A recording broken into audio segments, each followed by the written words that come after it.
علی عبادہ اللہ تعالی نے یہ جو نماز آپ نے بھی پڑھی ہے اسے فرض قرار دیا ہے. اسی طرح جیسے آپ اپنے اموال پہ سال کے بعد زکوٰۃ ادا کرتے ہیں اور ایسے ہی جیسے اللہ تعالی نے ایک صحت مند انسان پر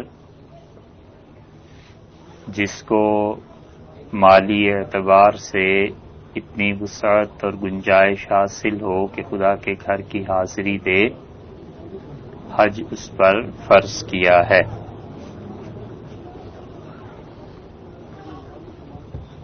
اور اسی طرح جتنے اعمال بھی اللہ تعالی نے کسی انسان پہ فرض کیے ہیں اگرچہ اس کی نوعیت مختلف ہو مگر ان تمام اعمال کا حاصل یہ ہے کہ بندے کا اور اللہ کا تعلق جڑ جائے.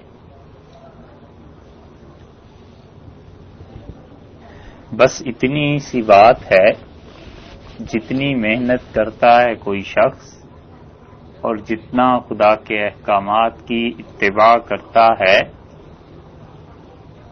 اور نماز، روزہ، تسبیح، تلاوت، حتیٰ کہ حکومت کا چلانا اور سیاست کے کاموں کا انجام دینا، اگر کسی شخص کی نیت صحیح ہو تو ان تمام اعمال کا اصل مقصد بس اتنا ہی ہے کہ اللہ کا مطیع اور فرمانبردار انسان بنے.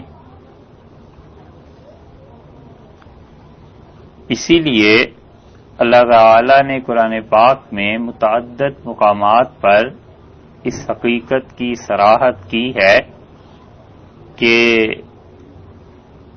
انسان جب ایمان اور اسلام میں پورا ہو جائے تو پھر وہ خدا کا محبوب بندہ بن جاتا ہے. حضرت ابراہیم علیہ السلام کے متعلق فرمایا کہ اذ قال لہ ربہ اسلم، جب ان کے پروردگار نے انہیں حکم دیا کہ تم میرے فرما بردار بن جاؤ تو قال اسلمت، انہوں نے کہا میں نے اپنے آپ کو اللہ کے حوالے کر دیا. ایک اور مقام پر آتا ہے بلا من اسلم وجہہ للہ، کیوں نہیں وہ شخص جس نے اپنے آپ کو اللہ کے حوالے کر دیا اور نیک اعمال کیے وہ شخص مومن بھی ہے، جنت کا بھی مستحق ہے.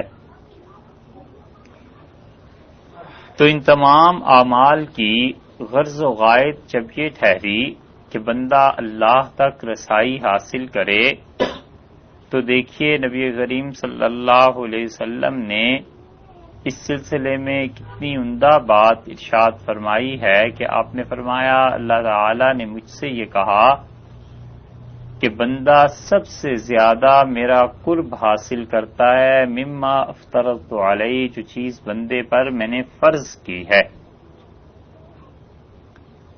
اور وہ فرض کو پورا کرتے کرتے قرب فرائض کے درجے کے بعد پھر اس کے بعد نوافل پر محنت کرتا ہے اور نفلی کام کرتا ہے، اتنے زیادہ نفلی کام کہ پھر اس کے لیے کنت سمعہ الذی یسمع بہ، میں اس آدمی کی سماعت بن جاتا ہوں، میرے ذریعے وہ سنتا ہے، میں اس آدمی کی آنکھیں بن جاتا ہوں، میرے ذریعے سے وہ دیکھتا ہے، اور اس کے ہاتھ بن جاتا ہوں، میرے ذریعے سے وہ پکڑتا ہے، اور اس کے پاؤں بن جاتا ہوں، میرے ذریعے سے وہ چلتا ہے.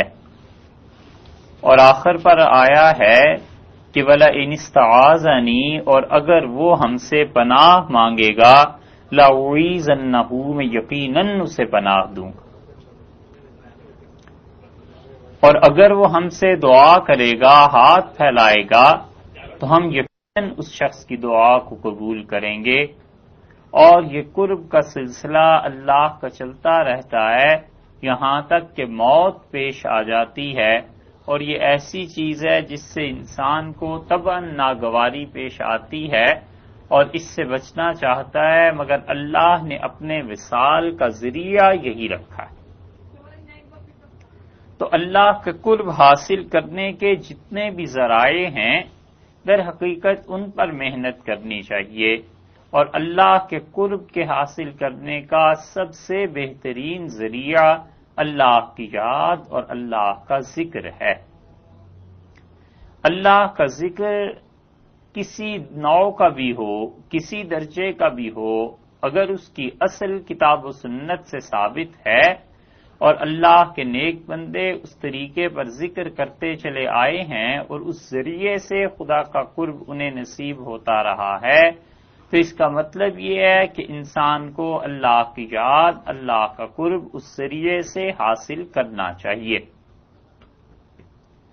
نماز خود اللہ کا ذکر ہے، اللہ کی یاد ہے۔ ذکر کہتے کس کو ہیں؟ ذکر کہتے ہیں یاد کو، اور جب آدمی کو حقیقتاً کسی سے محبت ہو جاتی ہے تو پھر وہ اسے یاد کرتا ہے۔ اللہ سے محبت ہو جائے بندے کو، بس کام کرنے کا یہ ہے کہ خدا سے ایسا تعلق استوار ہو جائے جیسی کسی محبوب چیز کے ساتھ تعلق استوار ہو اور اس کے بنا چین نہ آئے۔ رسول اللہ صلی اللہ علیہ وسلم نے فرمایا، اللہ کے نبی داؤد علیہ السلام اللہ سے دعا مانگتے تھے اور یوں کہتے تھے کہ اللہم ارزقنی حبک، اللہ مجھے اپنی محبت نصیب فرما، اور اللہ ان لوگوں کی محبت نصیب کر جو تجھ سے محبت کرتے، اور اللہ ان اعمال کی توفیق دے جن اعمال سے تیری محبت پیدا ہوتی ہے، اور اے پروردگار اپنی محبت کو میرے لیے ٹھنڈے پانی سے زیادہ اچھا کر دے، جس طرح پیاس میں آدمی کو ٹھنڈے پانی کی طلب ہوتی ہے کہ کہیں پانی مل جائے اور وہ پیے، بالکل اسی طرح اللہ کی محبت کبھی آدمی کو لگ جائے، یہ چاٹ لگ جائے اور خیال میں یہ آ جائے کہ اللہ تک پہنچنا ہے اور اللہ کی محبت میری زندگی کا ماصل ہے، تو پھر وہ ہر ممکن کوشش کرتا ہے کہ کسی طرح اللہ تک پہنچے۔ اللہ تعالی کی محبت میں اللہ نے خود ہی یہ بات ارشاد فرمائی ہے کہ والذین آمنوا اشد حبا للہ، اور وہ لوگ جو اللہ پر ایمان لائے ان کو اللہ کی محبت بہت زیادہ شدید ہوتی۔ کسی صاحب نے، ایک بزرگ تھے حاجی امداد اللہ صاحب مہاجر مکی رحمت اللہ علیہ، ان سے دریافت کیا کہ حضرت کوئی ایسا وظیفہ بتا دیں جس سے نبی کریم صلی اللہ علیہ وسلم کی زیارت ہو جائے اور خواب میں انہیں دیکھا جا سکے، تو حضرت نے بڑا عجیب جواب دیا۔ حضرت نے فرمایا، ہماری تو کبھی یہ ہمت نہیں ہوئی کہ یہ دعا کریں کہ گنبد خضرا ہی نظر آ جائے، تم کتنی جرت کی بات کرتے ہو کہ رسول اللہ صلی اللہ علیہ وسلم کی زیارت ہو جائے۔ جب انسان کو اس کی خبر آ جائے کہ اللہ کی محبت میں کیا ہے اور جو اللہ سے محبت کرتے ہیں ان کے ساتھ تعلق میں کیا ہے، تو پھر انسان جستجو کرتا ہے کہ کسی طرح اللہ تک پہنچے۔ یہ ساری چیزیں کہ جناب یہ کام فلاں نے یہ کہا ہے، فلاں مولوی صاحب یہ کہتے ہیں، یہ علماء تو آپس میں لڑتے رہتے ہیں، اچھا جی کس کی مانے، یہ پاکستان سے آئے، یہ ہندوستان سے آئے، اس نے کچھ کہا، اس نے کچھ کہا، یہ ساری باتیں اس وقت تک ہی ہیں جب تک کہ سچی طلب پیدا نہیں ہوتی اندر، وگرنہ جب طلب پیدا ہو جاتی ہے تو وہ راہ خود بناتی ہے، خود بتاتی ہے، خود دکھاتی ہے کہ اللہ کا صحیح راستہ کون سا۔ پوری کائنات میں شرک تھا، کوئی متنفس مسلمان نہیں تھا، اللہ کا ایک بندہ حضرت ابراہیم علیہ السلام تھے، اللہ نے اس انسان کو چن لیا اور خدا نے انہیں راہ دی اپنے تک پہنچنے کے لیے۔ یہ کیسے ممکن ہے کہ کوئی انسان اللہ تک پہنچنا چاہے اور اللہ تعالیٰ اس کی رہنمائی نہ کرے؟ بندہ بار بار کہتا ہے کہ اہدنا الصراط المستقیم، اے اللہ سیدھی راہ عنایت فرما۔ اللہ تعالیٰ بھی اسی طرح بندے کو سیدھی راہ عنایت فرماتے ہیں، دکھاتے ہیں، بتلاتے ہیں کہ یہ راستہ ہم تک آ جائے گا اور یہ راستہ ہم سے الگ کرنے والا ہے، اور دیکھو اس راہ پر چلنا ہے اور اس راہ پر نہیں چلنا، یہ انسان کا اپنا اختیار ہے جس کی وجہ سے وہ خراب ہوتا ہے۔ اسی لیے رسول اللہ صلی اللہ علیہ وسلم نے فرمایا کہ آخری دور میں ایسے فتنے پیدا ہو جائیں گے کہ تم میں سے جس نے جھانک کر دیکھنے کی کوشش کی کہ اس فتنے کے اندر کیا ہے، تو وہ فتنہ جب تک اپنی لپیٹ میں اس انسان کو نہیں کھینچ لے گا اس کی جان نہیں چھوٹے گی۔ اسی لیے آپ نے فرمایا کہ دیکھو جو فتنے نہیں ہیں انہیں مت چھیڑو۔ ایک دوسری روایت میں آتا ہے جو اس کے قریب قریب کی بات ہے، رسول اللہ صلی اللہ علیہ وسلم نے فرمایا الفتنۃ نائمۃ، فتنہ کبھی کبھی آزمائش سو رہی ہوتی ہے، لعن اللہ من ایقظھا، اللہ کی لعنت ہو جو اس فتنے کو بیدار کرے، اس کو جگائے۔ بیسیوں چیزیں ایسی ہیں جس کے بغیر بھی زندگی گزر سکتی ہے۔ اب آدمی کی جستجو اندر کی کہ ذرا یہ بھی دیکھیں کیا مسئلہ ہے، اس جگہ پر کیا ہوتا ہے، ذرا اس پردے کے پیچھے کیا ہے، ذرا اس دکان میں کیا چیز بک رہی ہے۔ جب انسان کی جستجو ایسی جگہوں پر لے جاتی ہے تو وہ فتنہ انسان کو اپنے اندر لپیٹ لیتا ہے، وہ اپنے اندر کھینچ لیتا ہے۔ ان سب چیزوں سے بچنے کا واحد طریقہ اور راستہ اللہ کی محبت ہے، اور اللہ کو جتنا یاد کرتا رہے گا اتنی محبت پیدا ہوتی رہے گی، اور جتنی محبت کرے گا اتنی خدا کی یاد بڑھتی چلی جائے گی۔ دونوں لازم و ملزوم۔ آپ کسی ایسے انسان کی حالت پر غور کیجئے جس کو پانی نہ مل رہا ہو اور پیاس لگی ہو، اور یہ بارہا ہوتا ہے، کئی مرتبہ ہندوستان، پاکستان جن ممالک سے آپ حضرات تشریف لائے ہیں، کبھی کبھی واقعی ایسا ہو جاتا ہے کہ انسان کو سخت پیاس لگی ہوئی ہے، اب وہ اس وقت کہے صاحب کہیں سے ایسا پانی لا کے دیجئے جو بالکل ٹھنڈا پانی ہو، پھر وہ کہتا ہے کہ صاحب گلاس میں بھی لا کے دیجئے، پھر وہ کہتا ہے دیکھیے پانی بالکل گندا اور میلا نہ ہو، پھر وہ کہتا ہے کوئی ایسا پانی ہو جو کسی کمپنی نیسلے کا بنا ہوا ہو، اور پھر رکھیے بھی اسے اس طرح، تو دوسرا آدمی کہے گا اس کا مطلب یہ ہے کہ تمہیں پیاس نہیں لگی۔ یہ سب نخرے، یہ سب ایسی باتیں۔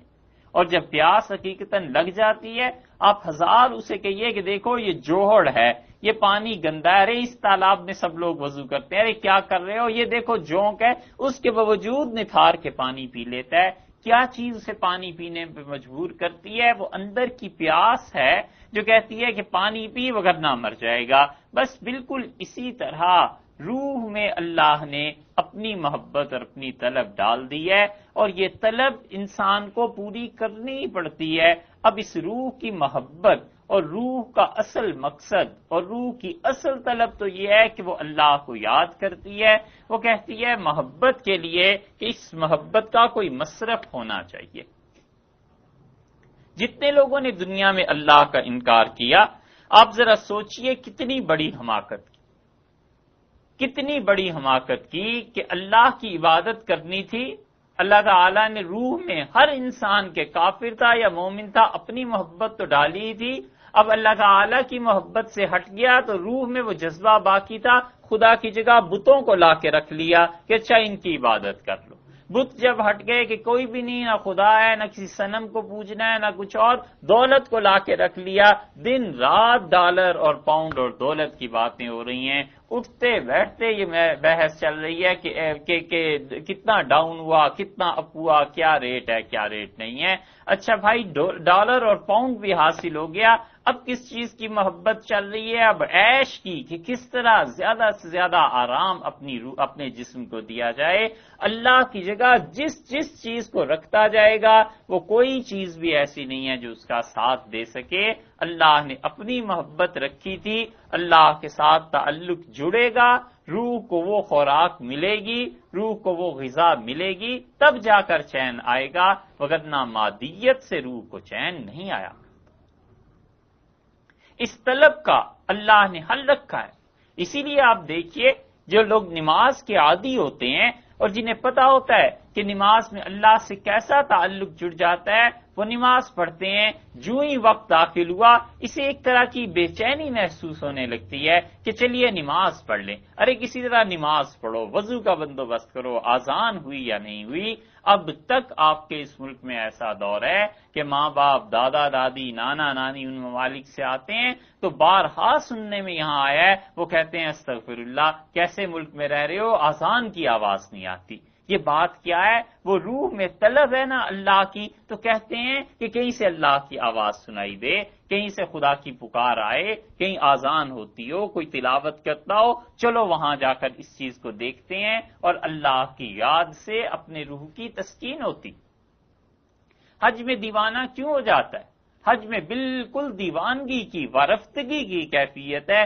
پورے حج میں کیا چیز ہے ایسی آخر جو زیادہ پڑھنی پڑتی ہے؟ کچھ بھی نہیں، بلکہ جو نمازیں اپنے وقت پہ پڑھنی تھی ان اوقات کو بھی آگے پیچھے کر کے کہہ دیا گیا کہ بس دیوانگی کی حالت ہے، محبت اور اللہ کے عشق کا اظہار ہے۔ کوئی پوچھے کہ کیوں 2 چادریں باندھ لیں، کوئی پوچھے کہ کیوں سارا دن دھوپ پہ کھڑے رہے، اور کوئی پوچھے کہ کیا کیا ہے، یہ ساری کی ساری محبت کی باتیں ہیں۔ حضرت عمر رضی اللہ عنہ نے کہا رسول اللہ صلی اللہ علیہ وسلم تشریف لائے، حجر اسود پہ اسے بوسہ دیا، اور بوسہ دینے کے بعد بہت دیر تک اپنا چہرہ مبارک یا سر حجر اسود پہ رکھے رہے، اور جب میری طرف دیکھا تو رو رہے تھے، اور آپ نے فرمایا عمر یہ مقام ہے جہاں آنسو بہائے جاتے۔ ایک دوسری روایت میں آتا ہے رسول اللہ صلی اللہ علیہ وسلم الحج الحج والسج، تمہیں پتہ ہے حج کس چیز کا نام ہے؟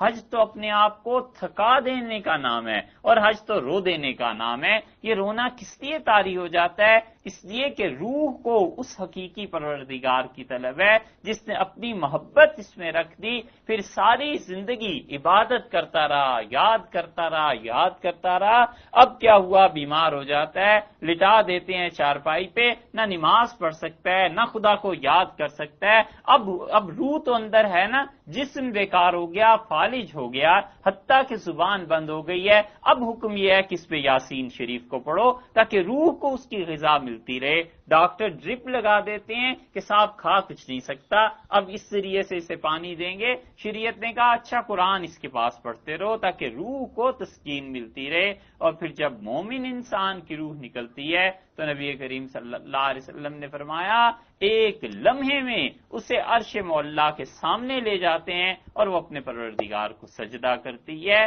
یہ روح کی معراج ہے، یہ روح کی انتہا ہے کہ اپنے مالک کے بغیر رہ نہیں سکتی۔ اللہ کے ساتھ تعلق اس کا کوئی بدل نہیں ہے، خدا کی یاد کے علاوہ کوئی چیز نہیں ہے۔ اسی لیے اللہ نے فرمایا وَذَكَرَ اسْمَ رَبِّهِ فَصَلَّىٰ، اللہ کا نام لیتا ہے پھر کیا کرتا ہے؟ نماز پڑھتا ہے۔ اللہ کا نام اللہ ہی ہے نا، اسی لیے قرآن پاک میں دوسرے مقام پہ فرمایا ہے، اللہ نے فرمایا وَاذْكُرِ اسْمَ رَبِّكَ، اپنے پروردگار کا نام لے۔ پروردگار کا کیا نام ہے؟ اللہ اس کا نام ہے۔ حتیٰ کہ آپ دیکھیے زمانہ جس رفتار سے چل رہا ہے، رسول اللہ صلی اللہ علیہ وسلم نے فرمایا ایک وقت ایسا آ جائے گا جب اس پوری دنیا میں کوئی چیز اسلام کی باقی نہیں رہے گی، اور لوگ آپس میں باتیں کریں گے اور کہیں گے کہ تمہارے باپ دادا کیا پڑھا کرتے تھے، وہ پھر جواب دیں گے کہ یہ جو بڑے بوڑھے پہلے گزر گئے وہ لا الہ الا اللہ پڑھا کرتے تھے۔ لوگ کہیں گے بس اس پہ قائم رہنا، یہ لا الہ الا اللہ پڑھتے رہو، اور رسول اللہ صلی اللہ علیہ وسلم نے فرمایا اس ایک جملے کی وجہ سے ان کی نجات ہو جائے، اس لیے کہ روح کو اس کی غذا مل رہی ہے۔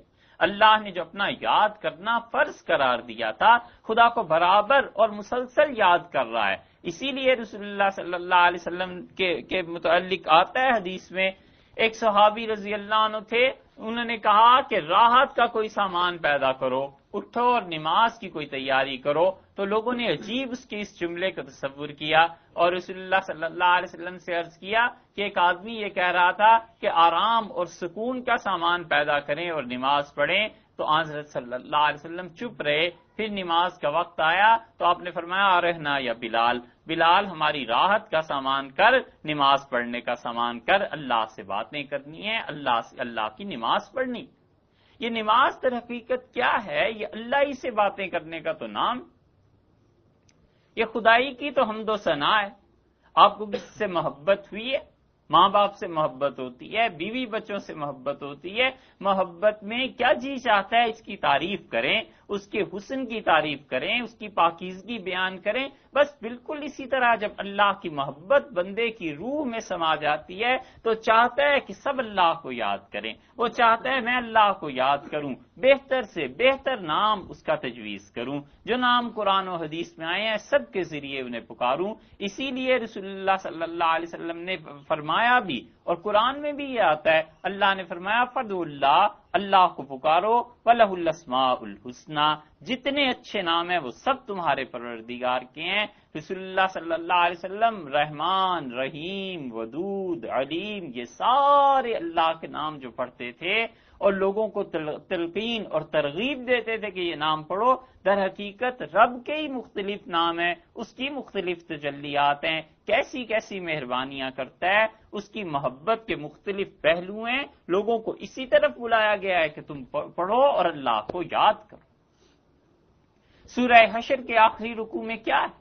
اللہ تعالیٰ کے نام ہی تو ہیں، مومن، مہیمن، عزیز، جبار، متکبر، یہ سب خدا کے نام ہیں. اور اس کے لیے رسول اللہ صلی اللہ علیہ وسلم نے فرمایا جو صبح پڑھتا ہے شام تک اللہ کے 70,000 فرشتے اس کی مغفرت کی دعا کرتے رہتے ہیں، اور جو شام کو پڑھتا ہے صبح تک اللہ کے فرشتے اس کے لیے دعا کرتے رہتے ہیں. یہ اللہ کے نام ہی تو ہیں. ایسی مہربان ذات، ایسی کریم ذات، جو گناہ کرتا ہے بندہ اسے معاف کر دیتے ہیں، جو انہیں پکارتا ہے وہ اس کا ذکر کرنے لگتے ہیں، جو ہاتھ پھیلا دیتا ہے اس کے ہاتھ کو خالی نہیں لوٹاتے، جو اپنا دکھ کا بیان کرتا ہے وہ اس کے قریب آ جاتے ہیں. ایسی ذات ہے جو ماں کیا 1000 ماؤں سے زیادہ اپنے اس بچے کا خیال رکھنے والی ہے کہ یہ ہمارا ایسا محبوب بندہ ہے، اس کو کوئی تکلیف نہ پہنچائے، اس کو کوئی دکھ نہ پہنچائے، اور جو چیز ضروری ہوتی ہے اس کو دے دیتے ہیں. جیسے کبھی کبھی کڑوی دوائی کھلا دیتے ہیں تاکہ اس کی صحت ہو جائے. گناہوں کا انبار لگا لیتا ہے، دن رات اس کی نافرمانی میں گزرتے ہیں، معصیت پہ معصیت ہو رہی ہے سب کچھ، اور ایک مرتبہ بیٹھ کے کہہ دیتا ہے بڑی غلطی ہو گئی جی معاف کر دیں، آئندہ ایسی حرکت نہیں کروں گا. حدیث میں لفظ یہ آئے ہیں، فرشتوں کو بلا کے اللہ خوشی سے کہتا ہے علم عبدی ان لہ ربن، میرے بندے کو دیکھو، اس کو پتہ ہے نا کہ اس کا کوئی پروردگار. بچہ گھر سے بھاگ جائے اور ڈرتا ہے گھر آتے ہوئے، اور باپ کہہ دے کہ میرے بیٹے کو پتا ہے کہ گھر تو آخر یہی ہے، اس بچے سے پوچھو کیسا دل لپکتا ہے کہ واپس گھر چلا جاؤں، باپ نے اب بلا لیا ہے، ہو گئی تھی غلطی. اللہ تعالیٰ بغیر مثال اور تشبیہ کے اس سے کئی گنا اس کی محبت کو تو کوئی سوچ بھی نہیں سکتا. علم عبدی ان لہ ربن، میرے بندے کو پتا ہے اس کا ایک پروردگار ہے. وہ کہتے ہیں اچھا ہمارے پاس آیا ہے معاف کر دیں، ہم نے معاف کر دیا. رسول اللہ صلی اللہ علیہ وسلم نے فرمایا اس محبت کا حال دیکھیے کہ آدمی ہاتھ پھیلاتا ہے. اور ابن قیم نے لکھا ہے، یہ حدیث لائے ہیں اپنی کتاب میں مدارج السالکین کی شرح میں، منازل السائرین کی شرح. ابن قیم کہتے ہیں دعا مانگنے والے کی رسول اللہ صلی اللہ علیہ وسلم نے فرمایا 3 قسمیں ہیں. آپ نے فرمایا ایک تو وہ جو ہاتھ پھیلاتا ہے اور اللہ تعالیٰ اس کے ہاتھ پھیلانے سے بھی پہلے ہی دے دیتے ہیں، اور فرشتوں سے کہتے ہیں کہ یہ ایسا برا آدمی ہے، اتنا خراب آدمی ہے، وہ کرے سوتا ہوا، میں اس کی آواز سے بھی نفرت ہے، اس کو یہ بھی توفیق نہیں دیں گے کہ ہمارے سامنے بیٹھے. اس سے بڑا ظالم کون ہوگا کہ اس کا رب اس کے متعلق کہہ دے کہ مجھے اس کی آواز بھی بری لگتی ہے. اور دوسرے وہ ہیں جن کو بھی مانگنے سے پہلے اللہ عنایت کر دیتے ہیں، اور اللہ فرماتے ہیں یہ میرا ایسا بندہ ہے جو کچھ مانگے سب کچھ اس کے لیے ہے، اسے دے دیا جائے. اور تیسرے بندے وہ آپ جیسے ہم جیسے گناہگار ہیں. رسول اللہ صلی اللہ علیہ وسلم نے فرمایا وہ مانگتا ہے، روتا ہے اپنے کاموں کے لیے، دعا کرتا رہتا ہے، اللہ فرماتے ہیں کچھ دے دو اور کچھ روک لو. فرشتے عرض کرتے ہیں پروردگار یہ تیرا بندہ بڑا مجبور ہے، یہ تیرا بندہ بڑی مشکل میں مبتلا ہو گیا، اس کو سب کچھ نہ دے دیا جائے. اللہ تعالیٰ فرماتے ہیں نہیں، ہمیں اس کا رونا عزیز ہے، ہمیں اس کی آواز اچھی لگتی ہے، سب کچھ دے دو گے پھر یہ نہیں آئے گا، ہم چاہتے ہیں بار بار آتا رہے روتا رہے. یہ اللہ کو محبت نہیں ہے تو اور کون ہے؟ بندہ اتنی قیمتی چیز ہے، انسان اتنی گراں قدر چیز ہے، خود مالک چاہتا ہے کہ یہ میرے پاس آ جائے. وہ تو خود کہتے ہیں تم کسی طرح آ جاؤ اور ہمارا راستہ دیکھ لو، جو ہو چکا اس پہ مٹی ڈال دو، جو چیزیں ختم ہو گئیں انہیں بالکل بھول جاؤ. آپ تصور کیجئے کہ ایک آدمی جس کو اللہ نے اجازت نہیں دی تھی شہر چھوڑنے کی، اور انہوں نے خدا کا عذاب دیکھ لیا، اور انہوں نے کہا اس قوم نے تو لا محالہ برباد ہونا ہی ہونا ہے، خدا کا عذاب یہ آ گیا ہے اور یہ قوم تو برباد ہو جائے گی، ابھی شہر چھوڑنے کا حکم نہیں تھا اور وہ چل پڑے، اور جب چلے کشتی میں بیٹھے تو کشتی ڈولنے لگی، لوگوں نے کہا ہو یہ ضرور کوئی نہ کوئی غلام اپنے آقا کی اجازت کے بغیر نکل آیا ہے، قرہ ڈالو، فساہما، اللہ کہتے ہیں انہوں نے قرہ ڈالا، فکان من المدحضین، وہ سمجھنے والے سمجھ گئے کہ اوہو میں اپنے رب کی اجازت کے بغیر بستی چھوڑ کے آ گیا ہوں، اور انہوں نے اٹھا کر سمندر میں پھینک دیا، مچھلی نے فلتقمہ الحوت، مچھلی نے نگل لیا ہے۔ اب کتنے اندھیرے ہیں، سمندر کی تہ، سمندر کا اندھیرا، مچھلی کے پیٹ کا اندھیرا، اس کے معدے میں پہنچ کے وہاں بھی کوئی مایوسی نہیں ہے۔ اس سے بڑی کریم ذات کوئی ہو سکتی ہے جس کے ساتھ ایسی آس لگائی جائے؟ تصور نہیں ہو سکتا اس موقع پہ کہ میں زندہ کبھی دنیا میں چلا جاؤں گا، وہاں پہنچ کے کہتا ہے لا الہ الا انت، آپ کے علاوہ تو کوئی خدا نہیں، آپ کے علاوہ تو کوئی مالک نہیں، سبحانک تیری ذات ہے، تو ہی ہے بس اکیلا جو پاک ہے، ہر ایک سے خطا ہوتی ہے، میں بھی بندہ ہوں، غلطی ہو گئی، انی کنت من الظالمین، اللہ مجھ سے خطا ہو گئی۔ اللہ فرماتے ہیں ہم نے کہا اسے باہر لے آؤ، اور وہ زندہ سلامت لا کر وہاں رکھ دیا، ولولا، اللہ نے کہا اگر وہ ہماری تسبیح بیان نہ کرتے للبث فی بطنہ الی یوم یبعثون، قیامت کے دن تک ہم اسے اس مچھلی کے پیٹ میں ہی رکھتے، لوگ قبروں سے اٹھتے وہ مچھلی سے نکالا جاتا۔ کیا اپنے مالک کی تسبیح بیان کی، اپنے مالک سے بات کی کہ پروردگار یہ چیز ہو گئی ہے، وہ ایک اور بندہ ہے، کتنی تکالیف، پریشانیاں اور ادب دیکھیے، مانگنے کا طریقہ دیکھیے، وہ کہتا ہے انی مسنی الشیطان، اب شیطان کی یہ ہمت ہونے لگی ہے کہ وہ مجھے چھونے لگا ہے، تکلیف دینے لگا ہے، انی مسنی الضر، اللہ مجھے تکلیف پہنچی ہے، وانت ارحم الراحمین، اور جتنے رحم کرنے والے ہیں دنیا میں سب سے زیادہ رحمت تو تیری رحمت، سب سے زیادہ رحمت تو کرنے والا ہے پروردگار۔ اللہ نے فرمایا زمین پہ پاؤں مارو، چشمہ نکلا اور کہا اس سے غسل کر، اور اللہ فرماتے ہیں ہم نے اسے بھلا چنگا کر دیا، ٹھیک ٹھاک ہو گیا۔ حضرت ایوب علیہ السلام اور رسول اللہ صلی اللہ علیہ وسلم نے فرمایا جب وہ غسل کر رہے تھے اللہ کو اتنی محبت تھی، اتنا اچھا وہ بندہ لگا کہ اتنے سال کسی چیز میں رہا ہے، تکلیف، پریشانی، سب کچھ، تو اللہ تعالیٰ نے فرشتوں کو کہا سونے کے ٹڈیاں میرے بندے پر برساؤ، سونے کے تتلیاں میرے بندے پر برساؤ، اور سونے کے کھلونے کی طرح چیزیں بنا کر اس پہ برسائی گئیں، تو انہوں نے نہانا چھوڑ کے وہ سونا سمیٹنا شروع کر دیا چادر میں باندھنے کے لیے۔ تو اللہ تعالیٰ نے وحی کی اور کہا لم اغنیتک، کیا تمہیں اتنا کچھ نہیں دے دیا کہ تم بالکل اس سونے سے بے نیاز ہو جاؤ گے، اور اتنا ہم نے دے دیا پھر یہ کیوں سمیٹ رہے ہو؟ تو دیکھیے کیسا عمدہ بات انہوں نے عرض کی ہے، انہوں نے کہا پروردگار وَلَٰكِن لَّا غِنَىٰ بِي عَن بَرَكَتِكَ، میرے مالک تیری برکتوں سے کون بے نیاز ہو سکتا ہے، تیری رحمتوں سے کون دور ہو سکتا ہے؟ اس لیے اللہ کے ساتھ تعلق کی اصل ہے، روح کا تعلق جڑ جائے اللہ کے ساتھ، یہ نماز بھی اس لیے، یہ ذکر بھی اس لیے، یہ عبادتیں بھی اس لیے، اور اس کے برعکس جو چیز کاٹ دیتی ہے اللہ سے وہ گناہ ہے، وہ معصیت ہے، خدا کی نافرمانی ہے۔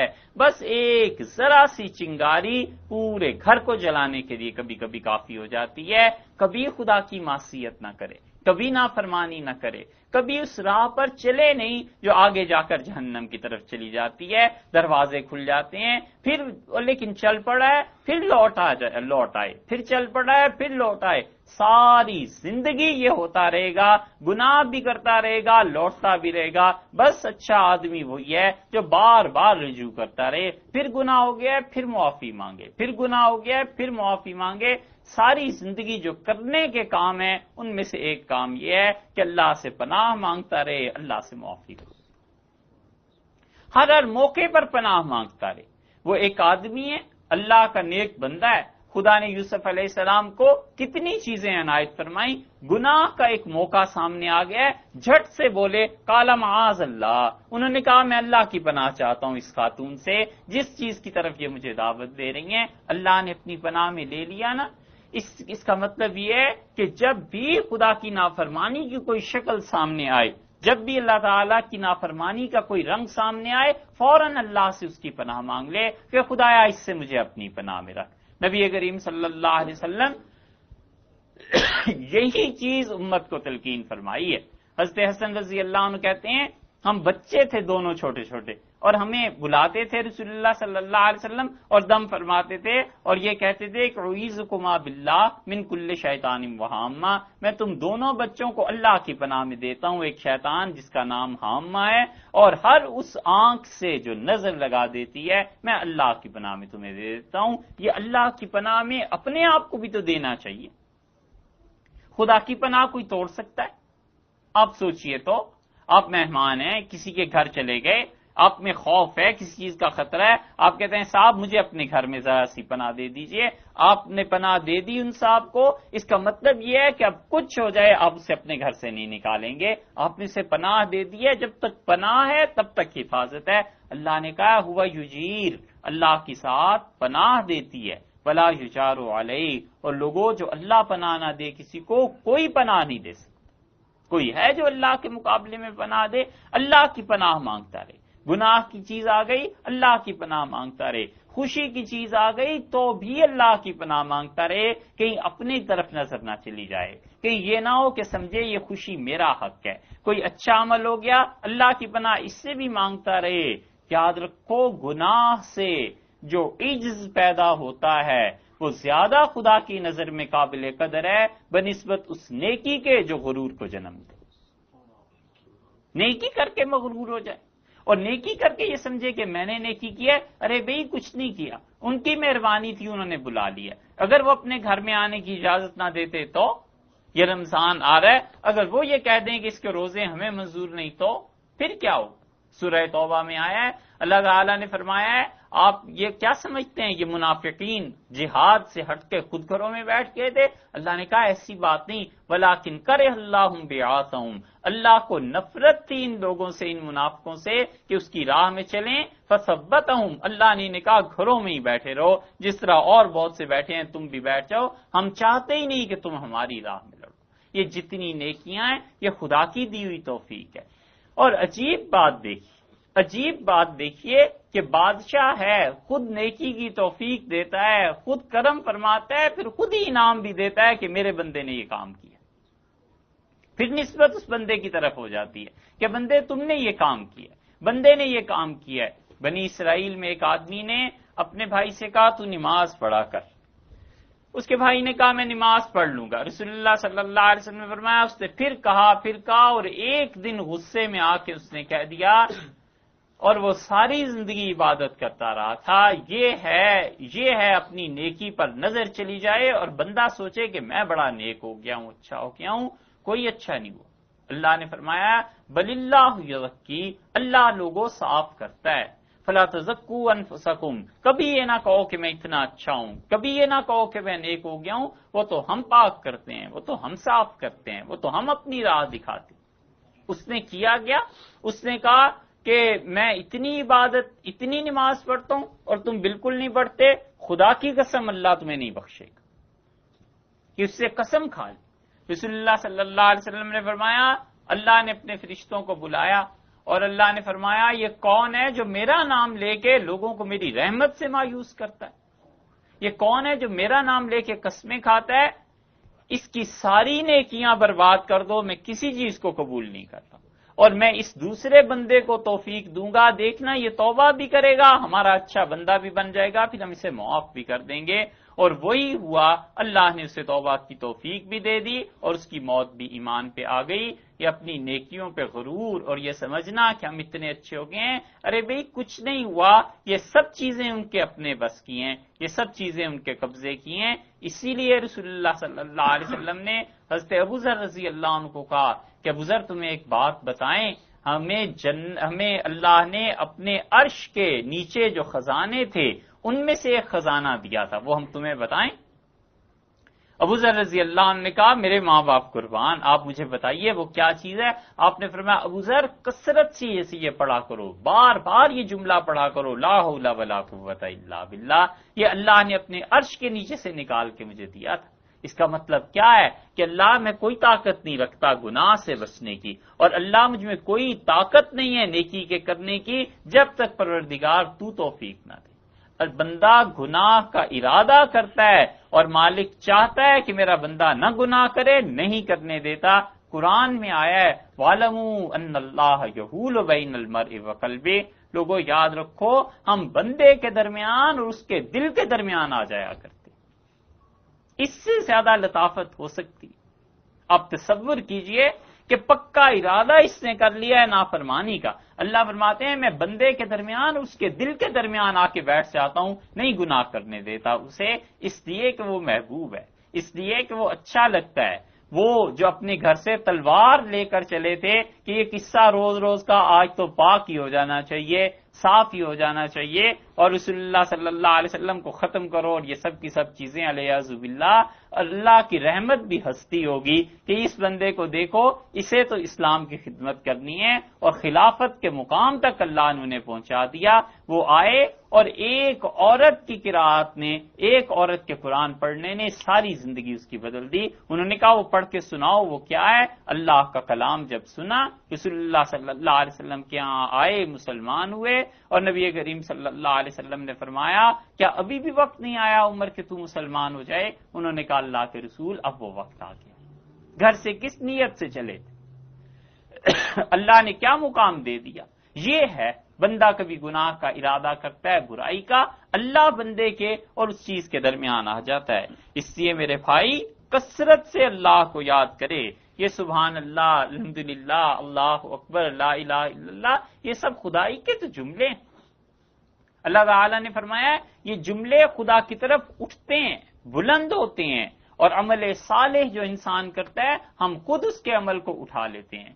قرآن پاک میں اتنی عجیب بات اللہ نے بیان کی ہے، اللہ تعالیٰ نے فرمایا جب مومن انسان کوئی نیکی کا کام کرتا ہے انا لہو کاتبون، ہم اپنے بندے کا عمل خود لکھنے بیٹھ جاتے ہیں۔ کوئی حد ہے قدردانی کی؟ جو کام فرشتوں کے کرنے کا تھا، جو کام کسی اور کے کرنے کا تھا، فرماتے ہیں اتنے اخلاص سے ہمارا کام کرتا ہے، انا لہو کاتبون، ہم اپنے بندے کا کام خود لکھتے ہیں کہ اس نے ہمارے لیے کیا ہے۔ اس سے زیادہ کیا قدردانی ہو کہ بندہ خراب، اس کے اعمال بھی خراب، کیا کیا چیز اس میں شامل ہے، نیکی کر رہا ہے لیکن اس میں سستی شامل ہے، اس میں پتہ نہیں کیا کیا نیتوں کی خرابی شامل ہے، کیا کیا چیزیں، مگر وہ کہتے ہیں ہم اپنے بندے کا عمل خود لکھنے کے لیے بیٹھ جاتے ہیں۔ یہ بندہ اتنا اچھا لگتا ہے، اس انسان سے اتنی محبت ہے، اس انسان سے اتنا تعلق ہے۔ اسی لیے شہاب الدین سہروردی رحمۃ اللہ علیہ کے متعلق ان کے مرید سعدی نے کہا، سعدی کہتے ہیں میں نے اپنے شیخ سے جب وہ کشتی میں جا رہے تھے کہا کہ مجھے کچھ نصیحت کریں، تو میرے شیخ نے دو اندرز فرمود بر روئے آپ، کشتی میں جاتے ہوئے مجھے دو نصیحتیں کی۔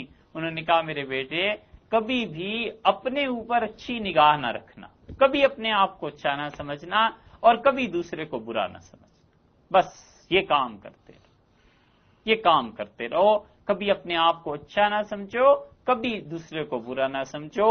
اس سے بدتر نگاہ دنیا میں شاید کوئی نہیں کہ آدمی دوسرے کو حقیر سمجھے اور اسے پتہ ہی نہ ہو کہ اللہ کا اور اس بندے کا کیا معاملہ، کوئی نہیں جانتا کہ کس شخص کا کیا معاملہ ہے۔ عبداللہ ابن مبارک رحمۃ اللہ علیہ بہت بڑے محدث تھے، اور عبداللہ ابن مبارک رحمۃ اللہ علیہ کی حدیث شاید ہی کوئی کتاب و حدیث کی جس میں ان کا تذکرہ نہ آتا، حتیٰ کہ ان کی عظمت کا اندازہ کرنا ہو تو امام ابو حنیفہ رحمۃ اللہ علیہ جیسے آدمی ان کو اپنے ساتھ رکھتے تھے فتوے میں، اور امام صاحب رحمۃ اللہ علیہ ان کے فتوے کا اعتبار کرتے تھے۔ عبداللہ ابن مبارک رحمۃ اللہ علیہ نکلے اور سارے سال کو انہوں نے 4 حصوں میں 3 حصوں میں تقسیم کر رکھا تھا۔ 4 مہینے جہاد کرتے رہتے تھے جہاں کہیں اسلام کے لیے ہو رہا ہے، 4 مہینے علم حاصل کرتے تھے، 4 مہینے تجارت کرتے تھے، تجارت سے جو پیسہ بچا نفع ہوا وہ علم میں اور جہاد میں لگا کے پھر آ جاتے تھے، بس سارا سال وہ یہ کرتے رہتے تھے۔ عبداللہ ابن مبارک رحمۃ اللہ علیہ حج کے لیے نکلے اور واپس پہنچ گئے اپنے گھر، تو جو لوگ ان کے محلے ان کے شہر کے گئے ہوئے تھے کسی نے خواب میں دیکھا 2 فرشتے نازل ہوئے، اور ایک فرشتے نے دوسرے سے پوچھا کہ اس سال کتنے حاجی آئے؟ اس نے کہا 6 لاکھ آدمیوں نے حج کیا۔ اس سے کہا کتنوں کا قبول ہوا؟ اس سے کہا افسوس ہے کہ اس سال تو کسی کا قبول نہیں ہوا۔ اس سے کہا پھر کیا ہوا؟ اس سے کہا وہ ایک عبداللہ ابن مبارک ہیں، ان کی وجہ سے اللہ نے فرمایا ان سب کا حج قبول کر۔ ایک بات آپ سے عرض کریں، کوئی نہیں جانتا کس کی وجہ سے کس پر مہربانی کی جاتی ہے۔ کبھی اپنے آپ کو یہ نہ سمجھے کہ میری وجہ سے لوگ دین سیکھ رہے ہیں، میری وجہ سے گھر والے پل رہے ہیں، میری وجہ سے بہن بھائیوں کی خدمت ہو رہی ہے، میں اس گھر کو چلا رہا ہوں۔ یہ غلطی سے بھی کبھی نہ سوچے۔ خدا کی 1000 بار پناہ مانگے، جن کو کم درجے کا سمجھتا ہے نا، ان کی وجہ سے اس پہ خدا مہربانی کر رہا ہے، اور جن کو حقیر سمجھ کے نکال رہا ہے اور سمجھتا ہے کہ یہ میری وجہ سے کام چل رہا ہے، خدا سامنے دکھا دیتا ہے کہ ان کی وجہ سے تیرا کام چل رہا تھا، تیری وجہ سے ان کے کام نہیں چل رہے۔ بڑی عبرت کی بات ہے۔ حضرت سلیمان علیہ السلام نکلے اور نبی کریم صلی اللہ علیہ وسلم نے فرمایا، مشکات میں روایت آتی ہے کہ قحط پڑ گیا تھا، اور لوگوں نے کہا حضرت دعا کریں بارش ہو، تو سلیمان علیہ السلام نکلے، انسان، جنات، حیوانات سب نکلے کہ کسی کھلے میدان میں جمع ہو کے اللہ سے دعا مانگے۔ سلیمان علیہ السلام جا رہے تھے نماز پڑھانے، اور تھوڑی دیر کے بعد جا کے انہوں نے کہا لوگوں اپنے گھروں کو واپس چلے جاؤ، بارش ہو جائے۔ کسی نے کہا حضرت یہ کیا اتنا اہتمام کیا، فوجوں کی فوجیں نکل رہی ہیں اور اب پتہ چل گیا بارش؟ انہوں نے کہا میں نے ایک چیونٹی کو دیکھا، اور وہ چیونٹی زمین سے باہر آئی اور اس نے اپنے ہاتھ اٹھا دیے دونوں، اور کہنے لگی پروردگار گناہ تو یہ انسان کرتے ہیں، جن کرتے ہیں، اور ان کی وجہ سے ہم ماری جا رہی ہیں، زمین کے اندر بڑی گرمی ہو گئی ہے، رہا نہیں جاتا، میرے پروردگار بارش کر۔ اللہ نے فرمایا اپنے فرشتوں سے اس چیونٹی کی وجہ سے ہم انسانوں پر رحم کر رہے ہیں، ان کو بارش دے دیں گے۔ سلیمان علیہ السلام نے کہا لقد سقیتم لغیرکم، لوگو اللہ نے کسی اور کی وجہ سے تم پہ بارش برسانے کا فیصلہ کر دیا، لوٹ جاؤ، اب نماز کی بھی ضرورت نہیں رہی۔ یہ چیونٹی کی وجہ سے انسانوں پہ بارش ہوتی ہے۔ یہ معذور، یہ کمزور، یہ ماں باپ، یہ بہنیں، یہ بچیاں، یہ جن کا گھروں میں کوئی پوچھنے والا نہیں ہوتا، آدمی سمجھتا ہے میں ہوں تو ان کی وجہ سے بس ان کا مقدر جاگے گا۔ ارے اگر اس کی وجہ سے اللہ نے تمہیں دینا ہے اور تمہاری غرور سے محروم کر دیا تو پھر کیا ہوگا؟ اس لیے کبھی یہ مت سوچے کہ مجھ سے کچھ چل رہا ہے، ڈرتا رہے اللہ سے کہ پتہ نہیں خدا کس کے صدقے میں مجھے دے رہا ہے، کس کی دعا مجھے لگ رہی ہے، کس چیونٹی کی وجہ سے مجھ جیسے پہ اللہ مہربانیاں فرما رہا ہے اور رحمتیں ہو رہی ہیں۔ تو اس فرشتے نے اس سے خواب میں کہا کہ ابن مبارک کی وجہ سے قبول کر لیا گیا۔ تو وہ صاحب گئے، جب اٹھے تو بڑے حیران ہوئے، پھر وہ گئے خراسان اور جا کے عبداللہ ابن مبارک رحمۃ اللہ علیہ سے ملے اور کہا حضرت حج مبارک ہو۔ تو انہوں نے کہا بھئی میں تو گیا ہی نہیں۔ انہوں نے کہا حضرت یہ کیسے ہو سکتا ہے، آپ تو ہمارے سامنے تیاری کر رہے تھے۔ انہوں نے کہا بات واقعی ہے کہ میں نہیں گیا۔ اس سے کہا آپ نکلے تو تھے شہر سے، ہمارا قافلہ آگے چلا گیا۔ ان کہا میں نکلا تھا بھئی، اور میں جب رات کو اٹھا قافلے سے باہر، شہر سے باہر جا کے قافلے نے پڑاؤ کیا، رات کو اٹھا تو میں وضو کرنے کے لیے تھا تو ایک کوڑے کرکٹ کے ڈھیر پہ ایک مردہ مرغی پڑی ہوئی تھی، اور ایک عورت نے وہ مرغی کو کاٹا اور اس کی کھال پھینک کے اس کا گوشت لے جا رہی تھی۔ تو میں نے اسے آواز دی، میں نے کہا اری یہ حرام ہے، مردار کھاتی ہو، لوگوں کو مردار کھلاؤ گی۔ تو وہ تیزی سے چلی تو میں نے اسے آواز دی، پھر پیچھے اس کے پہنچ گیا اور میں نے کہا پھینکو اسے۔ اس نے کہا تم کون ہو؟ میں نے کہا عبداللہ ابن مبارک۔ اس نے کہا ابن مبارک تمہارے لیے حرام ہے، میرے لیے جائز۔ میں نے کہا کیا ہوا ہے؟ اس نے کہا میں رسول اللہ صلی اللہ علیہ وسلم کے اولاد میں سے ہوں، اور ناداری اور غربت آ گئی ہے، اور بچیاں ہیں اور گھر میں کھلانے والا کوئی نہیں رہا، عزت کی وجہ سے دن کو باہر نہیں نکلی، رات کو لے جا رہی ہوں۔ تو عبداللہ ابن مبارک رحمۃ اللہ علیہ کہتے تھے مجھے اتنی شرم محسوس ہوئی، میں نے حج کے پیسے نکال کے اسے دیے اور میں نے کہا میرا نفل حج ہے، کوئی فرض تو ہے نہیں، لے، اور اس پیسوں سے کام چلا اور میں واپس چلا گیا۔ وہ بزرگ جنہوں نے خواب دیکھا تھا کہنے لگے میں نے انہیں کہا اللہ کے فرشتے ذکر کر رہے تھے کہ ابن مبارک نے ایسی نیکی کی ہے کہ اللہ نے اس کی وجہ سے 6 لاکھ آدمیوں کا حج قبول کر دیا۔ یوں ہی ہوتا ہے، کچھ پتہ نہیں چلتا انسان کو کس کی نیکی کس کے کام آ جائے۔ اس لیے کبھی بھی یہ نہ سوچے میں بڑی نیکی کر رہا ہوں، اللہ کی مہربانی ہے وہ یہ کام لے رہا ہے، خدا کی رحمت ہے وہ یہ کام لے رہا ہے۔ نبی کریم صلی اللہ علیہ وسلم نے فرمایا آپ صرف اس حدیث کو یاد رکھیے، ساری باتیں ہماری بھول جائیے، کوئی حرج نہیں ہے، اس کو ہمیشہ یاد رکھو۔ رسول اللہ صلی اللہ علیہ وسلم فرمایا واللہ وانا رسول اللہ، میں اللہ کی قسم اٹھاتا ہوں حالانکہ میں اللہ کا رسول ہوں، یعنی میں ویسے بھی سچی بات کرتا ہوں، لیکن تمہیں اطمینان دلانے کے لیے میں خدا کی قسم اٹھاتا ہوں، جو شخص معاف کرے گا خدا اس کی عزت میں اضافہ کر دے گا۔ ہمیشہ معاف کرتے رہیے، ہمیشہ درگزر کرتے رہیے۔ کوئی آپ سے اونچا بول گیا تو بھی درگزر کر دینا چاہیے، کوئی برا بھلا کہتا ہے وہ اس کا عمل ہے، اپنا کام اپنے آپ کو مٹانا ہے۔ اس سے بڑی نیکی کوئی نہیں کہ آدمی کا اندر مرے، یہ نفس مرے، یہ اندر سے جو اٹھتی ہے نا بار بار، اسے مارو، اس سے بدلہ لو، اس نے تمہاری توہین کی، اس سے انتقام لو، یاد رکھو یہ سب چیزیں اللہ کی راہ میں رکاوٹ بن جاتی۔ اللہ سے جب محبت ہو جائے بندے کو تو اس بک بک جھک جھک میں پڑنے کی فرصت ہی کہاں رہتی ہے۔ وہ تو کہتا ہے میں نے اپنے محبوب سے تعلق استوار کرنا ہے، یہ سب چیزیں چھوڑو، مجھے تو اس کا در عزیز ہے۔ رسول اللہ صلی اللہ علیہ وسلم جو معاف کر دے گا اس کی عزت بڑھ جائے گی، اور جو خرچ کرے گا اللہ اس کو اور دے دے گا۔ یہ دو چیزوں پہ قسم کھائی ہے، خرچ کرتے رہیے اللہ کی راہ میں، اللہ اور دے دے گا، معاف کرتے رہیے اللہ کی مخلوق کو، ایک دن ہمیں آپ کو بھی معافی چاہیے یا نہیں چاہیے۔ حضرت ابوبکر رضی اللہ عنہ نے ایک وجہ سے اتنے بڑے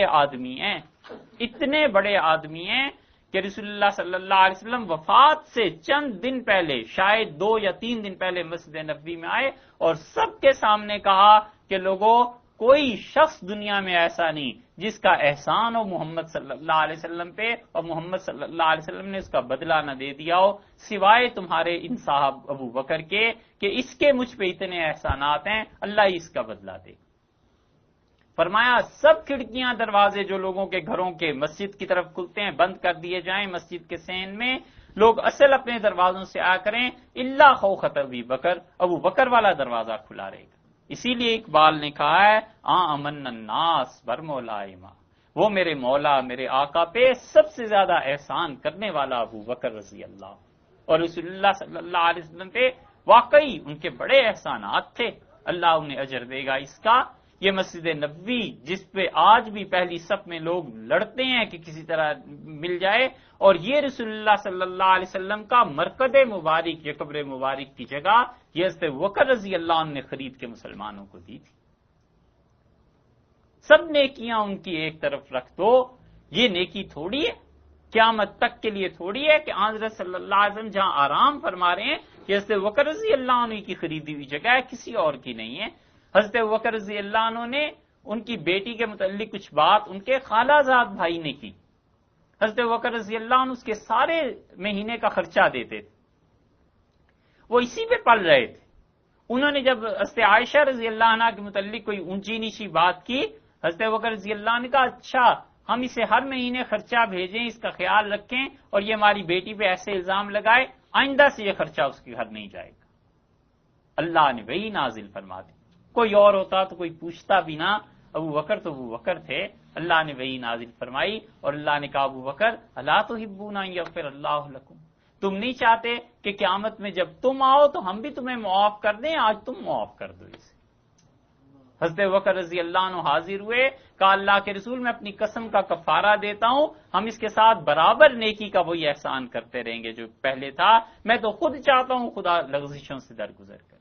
کون بندہ ہے جو اللہ کے ہاں پہنچے اور اس انسان کا شرم سے سر نہ جھک جائے سوائے اس کے جس پہ اللہ کا بہت ہی کرم ہو۔ رسول اللہ صلی اللہ علیہ وسلم نے فرمایا اپنی پیدائش کے دن سے موت کے دن تک سجدے میں سر رکھے رہے انسان تو قیامت میں یہ عمل بھی اللہ کے سامنے پیش کرتے ہوئے اپنے آپ کو حقیر سمجھے۔ ہم اس کی مثال آپ سے عرض کریں، ماں سے محبت ہوتی ہے نا، باپ سے کسی سے پورا امریکہ گھوم لیتا ہے اور کبھی کبھی اس کی پسند کی چیز نہیں ملتی، کہتا ہے کیا چیز خرید کے لے کے جاؤں، اولاد ہے دل کا ٹکڑا ہے، کیا چیز پیش کروں جس سے ماں خوش ہو اولاد خوش ہو، اور پھر کبھی کبھی ایسے بھی ہوتا ہے کہ بہترین سے بہترین چیز لے جا کے ان الفاظ سے دیتا ہے کہ جی چاہتا تھا اس سے بھی زیادہ اچھی چیز ملتی مگر کیا کروں یہی مل سکا۔ اللہ تو اللہ ہے، جب اعمال ان کے سامنے لے کے جائے گا تو کون سا عمل ایسا ہے جو خدا کے سامنے پیش کرے، یہ ان کی مہربانی ہے وہ قبول کر لیں۔ یہ ان کی عنایت ہے کہ وہ اس طرف کو نظر نہ کریں. یہ سب کی سب چیزیں اللہ کی طرف سے ہیں. اس لیے ہمیں جب خود چاہیے کہ اللہ بخش دے اور معاف کر دے، معاف کرتے رہیے. کسی کی نگاہ، کسی کی غلطی، کسی کی ایسی چیز جو اپنی طرف ہے، بدترین نگاہ یہ کہ انسان دوسرے کو حقیر سمجھے، اور اس سے بھی بدتر چیز ہے کہ اپنے آپ کو اچھا سمجھے. اپنے متعلق یہ تصور رہے میں اتنا اچھا ہو گیا ہوں، میں ایسا ہو گیا ہوں، میں ایسا ہو گیا. ارے کچھ بھی نہیں ہوا، یہ تو موت فیصلہ کرے گی کہ تم کیا ہو. جس دن آنکھیں بند ہوں گی اس دن پتا چلے گا کہ یہ ساری نیکیاں کیا ہوئیں اور ان سارے گناہوں کا کیا ہوا.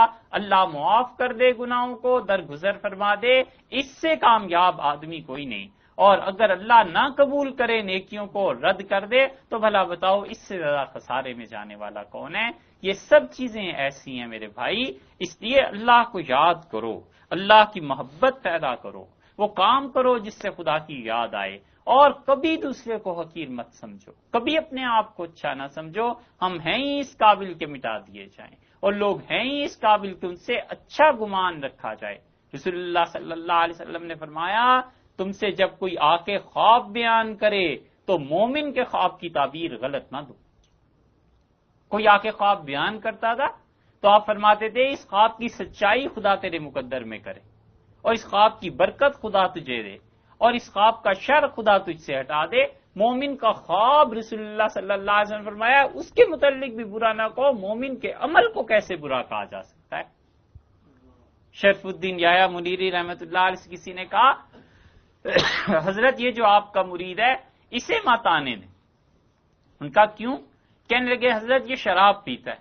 انہوں نے کہا اچھا بھائی چھوڑو، کبھی کبھی پیتا ہوگا. اس نے کہا نہیں حضرت روز پیتا ہے. انہوں نے کہا اچھا دن میں پیتا ہوگا، رات میں تو نہیں پیتا ہوگا.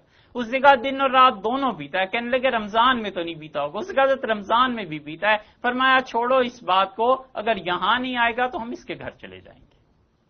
ہمیں تو اس سے ملنا ہی ملنا ہے، تعلق تو رکھنا ہی رکھنا ہے. اللہ کو اپنا بندہ ایسے ہی عزیز ہے. وہ بالکل نہیں چاہتا کہ اس کے بندے جہنم میں جائیں. وہ تو کہتا ہے مجھے یاد کرو، فاذکرونی اذکرکم، تم مجھے یاد کرو میں تمہیں یاد کروں گا. بندہ یاد کرتا ہے دعا کے ذریعے، وہ قبولیت کے ذریعے یاد کرتے ہیں. بندہ گناہ کے بعد ندامت کے ساتھ یاد کرتا ہے، وہ استغفار، توبہ، معافی، مغفرت کے ذریعے یاد کر لیتے ہیں. بندہ شکر کے ذریعے یاد کرتا ہے، وہ انعامات میں اضافہ کر دیتے ہیں. اس سے زیادہ کریم اور مالک اور کریم کون چاہیے؟ اسی لیے اللہ کے ساتھ تعلق میں یہ سب کی سب چیزیں معاون ثابت ہوتی ہیں. نیکی کرتے رہیے، خدا کو یاد کرتے رہیے، یہ ہیں کام جو کرنے کے ہیں. اللہ آپ کو اور ہمیں عمل کی توفیق.